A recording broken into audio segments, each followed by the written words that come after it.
Hi മക്കളെ, നമുക്കിന്ന് തവള രാജകുമാരൻ്റെ കഥ കേട്ടാലോ? പണ്ട് ചിത്രപുരി എന്ന രാജ്യത്ത് ഒരു രാജാവ് ഉണ്ടായിരുന്നു. അദ്ദേഹത്തിന് അതിസുന്ദരിയായ ഒരു പുത്രിയും. അവളെ എല്ലാവരും ചിത്രകുമാരി എന്നാണ് വിളിച്ചിരുന്നത്. ഒരിക്കൽ കുമാരി തൻ്റെ സ്വർണ്ണപ്പന്തുമായി കളിക്കുകയായിരുന്നു. പന്ത് തട്ടിക്കളിച്ചു കൊണ്ടിരുന്ന കുമാരി അറിയാതെ തൊട്ടടുത്ത കാട്ടിലെത്തി. പെട്ടെന്ന് പന്ത് അടുത്തുള്ള പൊട്ടക്കിണറ്റിലേക്ക് തെറിച്ചു വീണു. കിണറിനടുത്തെത്തിയ കുമാരി കരയാൻ തുടങ്ങി. എന്തിനാ കുമാരി കരയുന്നേ? കിണറ്റിനുള്ളിൽ നിന്ന് ആരോ ചോദിച്ചു. പരിഭ്രമത്തോടെ കുമാരി കിണറ്റിലേക്ക് നോക്കി. അവിടെ ഒരു പച്ചത്തവള മുകളിലേക്ക് നോക്കി കണ്ണും മിഴിച്ച് ഇരിക്കുന്നു. തവള തുടർന്നു, എന്താ കുമാരി കരയുന്നത്? കുമാരിയുടെ കരയുന്ന മുഖം കാണാൻ ഒരു ചന്തവുമില്ല.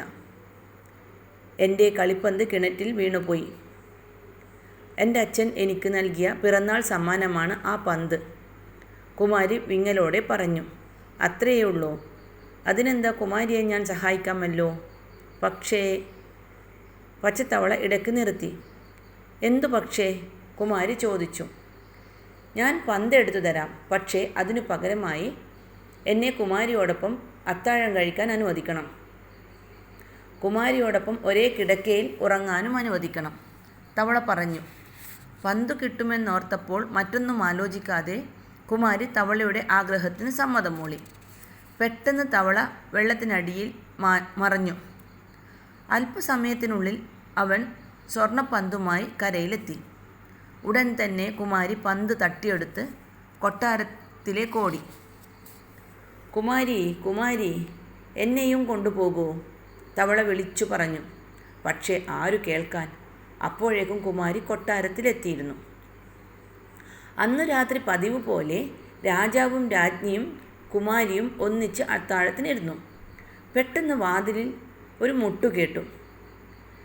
കുമാരി പോയി വാതിൽ തുറന്നു. അപ്പോൾ തന്നെ കുമാരി അയ്യോ എന്ന് കരഞ്ഞുകൊണ്ട് വാതിൽ വലിച്ചടച്ചു. വീണ്ടും വാതിലിൽ മുട്ടു കേൾക്കാമായിരുന്നു. കൂട്ടത്തിൽ കുമാരി വാതിൽ തുറക്കൂ എന്ന ശബ്ദവും. പേടിച്ചരണ്ട കുമാരിയോട് രാജാവ് കാര്യം അന്വേഷിച്ചു. കുമാരി നടന്നതെല്ലാം രാജാവിനോട് പറഞ്ഞു.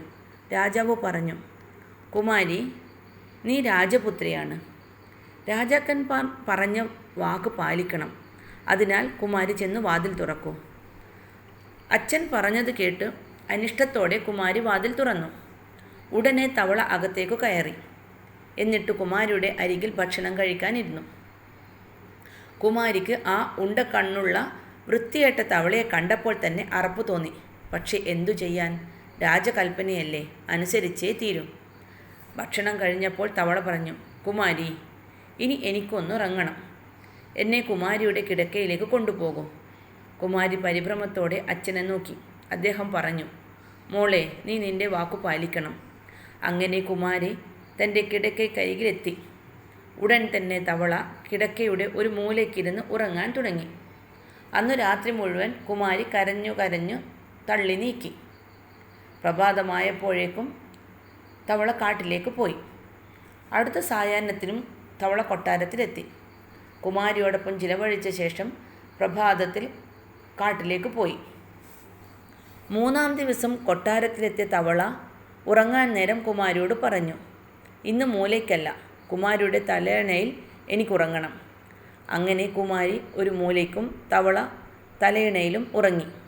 പതിവ് പോലെ പ്രഭാതത്തിൽ ഉണർന്ന തവള തറയിൽ സ്പർശിച്ച നിമിഷം അവൻ ഒരു രാജകുമാരനായി മാറി.